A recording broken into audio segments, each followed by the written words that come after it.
Okay, so welcome to this week's My Swing Analysis, where we analyse one of your golf swings. Absolutely, guys, get involved today. Go to Facebook, Instagram and Twitter using the hashtag MySwingAnalysis, and it could be you. Yes, get involved, guys. Right, okay, so we have Lee Faulkner from Pontefract Pierce from Thornhurst Manor Golf Club, got that right. Handicap 23. He's a big follower of me and my golf. For a long time now. So thanks for the support, Lee. I know we see you interacting a lot and posting loads of questions, so it's great that we can hopefully give you some great things to help your game. So he's off 23 Pierce, struggles with a slice. He's had some lessons, or one or two lessons, I think, trying to improve his path, but he'd like to get down to single figures. So he's got some way to go, but I think with the things that we're going to help him with today, we can really give him some good benefit. Pretty simple, this one is really. Really simple, but you can get some maximum improvement from this. So let's go ahead and take a look at the front on first with Lee here. And what we're going to notice here with Lee, first of all, pretty good setup, it's pretty neutral, but as he moves the club away, we're going to see a little bit of instability in the lower body. The knees tend to move away to the right, away from the target, and we have a little bit of a sway. And then as we get to sort of the top of the golf swing, it's quite a short golf swing, but we haven't really created a wind-up. We haven't got that nice separation, that disassociation where we create this good turn and wind-up of that torso, and that has an effect when we look from down the line after this. But as we move into the downswing, because of maybe the lack of the pivot and the wind-up, he struggles to get the shift of weight. He struggles to actually transfer the weight, so we call it the hanging backswing foot, where he stays back on the right leg. You can see there he's not shifted the weight to his lead side, and then all the way through to his finish. If we just highlight his trail foot there, you can see his foot is still on the ground, and we like to see that on the toe pierce, so into a better finish position. So let's go on to the down the line view. We'll see here the down the line as he moves away. The first part of the move away is all right. Yes. Obviously the knees are moving a little bit, but what happens from then on is, because of his lack of rotation or this wind-up that we talk about, the arms tend to lift and separate from the body, and then at the top of the golf swing here, you'll see the shaft is pointing well in front of that golf ball. So there's a bit of a disconnection with the arms, but also the poor rotation there makes it very difficult to get the club on plane.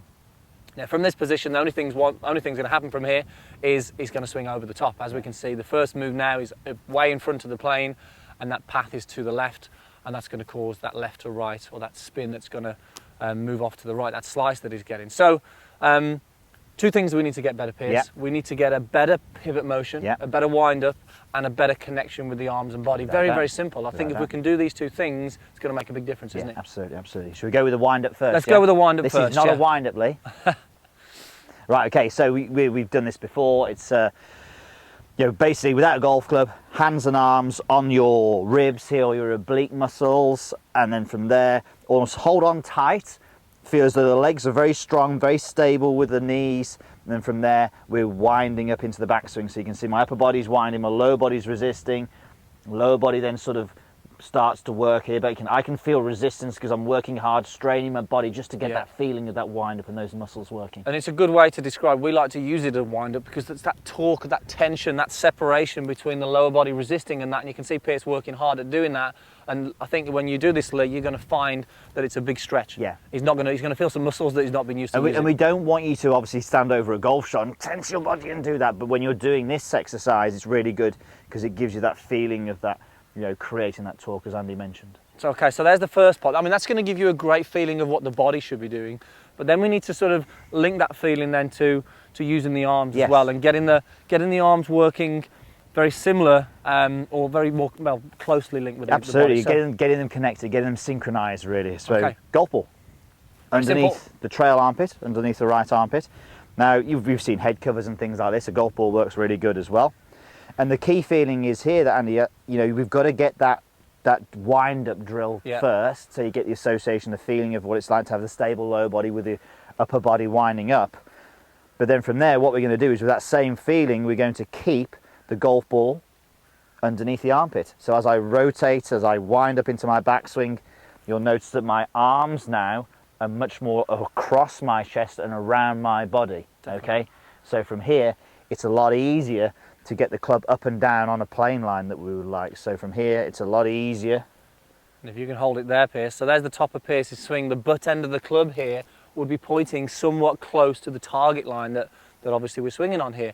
Now, when we see you, Lee, you're right there, and you can see here the butt end of the club all of a sudden is way out in front. It's very difficult to get the club on plane, and also we've lost that connection with the arms and the body. So I think these two things for you, Lee, are massively going to improve the swing plane, which is where you're going to have an issue, obviously, with the spin on the golf ball.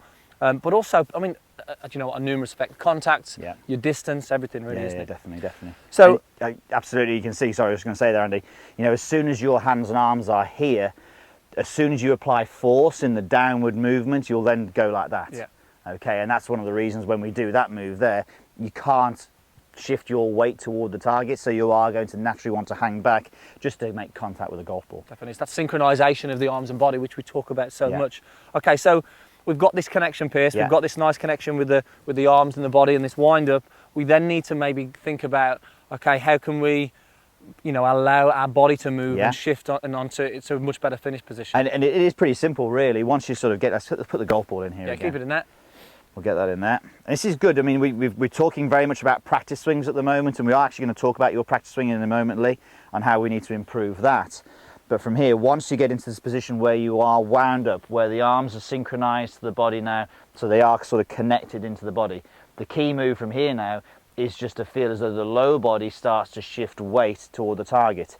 And I think it'd really be a really good idea, because of Lee's right foot being very static, to feel as though we push from there. So as we saw, Lee's right foot was very static. So from here, let's push from the right foot. You'll see the outside of the right foot sort of coming up there. You can just about see my spikes underneath. And then from there, as I continue to swing through, I'm getting that weight onto that lead side. That's where we want Lee to finish. We want, if we were standing behind, we want to make sure we can see the sole of his shoe. And you can see there the weight, Pierce, is fully into your lead side. You've transferred that weight. So there's a few things to do for Lee, isn't there? So it's almost like, well, look, let's get the backswing right and identify, I mean, make these things aware for you, the importance of creating this connection and wind up and then sort of finishing. And when we just take a look at Lee's practice swing, Pierce, like you mentioned there, we'll see that his practice swing, he does exactly what he does in his golf swing. He has a very short swing, there's no rotation, no wind up.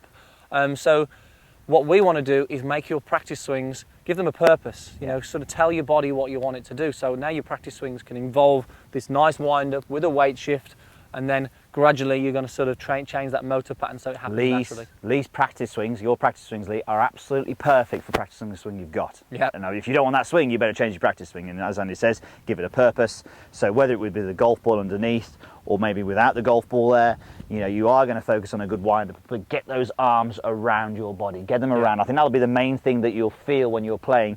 Get the handle of the club more around your body at the top of the backswing.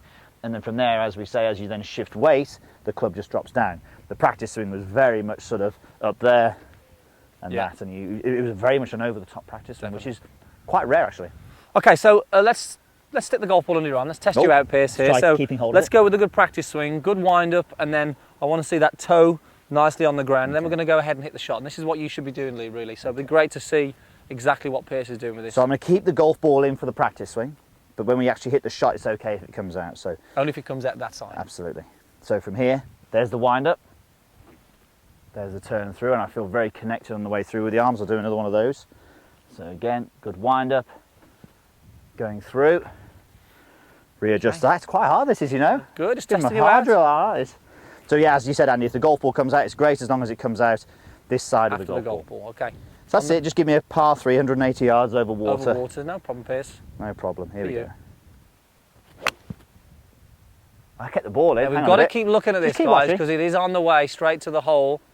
And that, hang on, it's got a chance. It's got a chance. It's about 4 foot away. Good shot, Pierce, there. That would have been nice. That would have been the first one. You need to try that one, definitely. I think I should definitely try that. Well, Andy, that was close. It was close, that was. Does that mean if I'd gone in, I had to buy everyone who watches this video a drink? Yeah. Glad it didn't go in then.